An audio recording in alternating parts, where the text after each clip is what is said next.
একটু বলেন তো যে এই যে জাতীয় নাগরিক পার্টির আত্মপ্রকাশ অনুষ্ঠানে যে আয়োজন হয়েছে এর ব্যয় সংস্থান কিভাবে হয়েছে, আপনি যদি জাস্ট 1-2 মিনিটের মধ্যে একটু বলেন।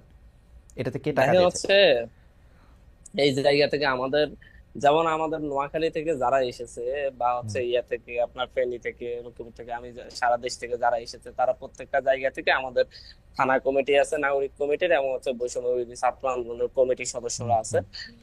তো হচ্ছে ওরা যেমন ঢাকা শহরে আসতে যাইতে যে খরচটা, প্রত্যেকে তাদের ব্যক্তিগত খরচটি বহন করেছে এবং তারা নিজেরাই গাড়ি বুক করে নিজেরা এসেছে। সাধারণ মানুষও অনেক এসেছে, তারাও হচ্ছে নিজ নিজ জায়গা থেকে এসেছে। আপনারা হয়তো ভিডিওতে দেখেছেন যে হচ্ছে নাতিকে কাঁধে নিয়ে দাদা এসেছে, ছেলেকে সাথে নিয়ে বাবা এসেছে। এরকম ভাবেই মূলত হচ্ছে মানুষগুলো এসেছে। তবে হচ্ছে মঞ্চ আশপাশে যে জনাব বিষয়গুলো, আব্দুল আল মাসুদ, জনাব আব্দুল আল মাসুদ, এই আমার কথাটা আমার না, কিন্তু আমাদের যে দর্শকদের মধ্যে অনেকেই এটি বলছেন যে এইটা পবিত্র রমজান মাস।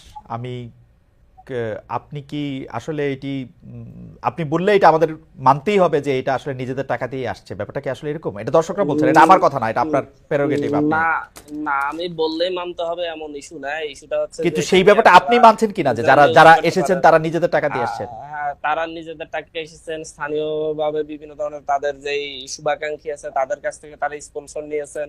বিভিন্ন ভাবে যখন হচ্ছে কেউ রাজনীতিতে আসে তখন হচ্ছে রাজনৈতিক শুভাকাঙ্ক্ষীও তৈরি হয়। ওকে। যখন হচ্ছে কেন্দ্রীয়ভাবে কি সেই আপনারা জায়গা কোনো থেকে ওই অনুষ্ঠানটা করে কেন্দ্রীয়ভাবে আপনারা কি কোনো লাভজনক হয়েছেন, লাভবান হয়েছেন কেন্দ্রীয়ভাবে আপনারা যারা কেন্দ্রীয় বাবা, কেন্দ্রীয়? কেন্দ্রীয় ভাবে আমাদের লাভবান হওয়ার কোনো সুযোগ নেই। আমাদের কেন্দ্রীয় ভাবে কোনো ওকে। লাভবান হওয়ার সুযোগ নেই। ওকে। আমাদের এখনো যে হচ্ছে আপনার যে ইয়ার ভাড়াটা, স্টেজ করার যে ভাড়াটা, হুম। সেখানে এখনো অর্ধেক টাকা আমাদের এখনো বাকি আছে। আমরা সেই দিবেন, টাকাটাও দিবেন তো বিভিন্ন না? স্কুল। দিবেন তো ওইটা অর্ধেক টাকাটা?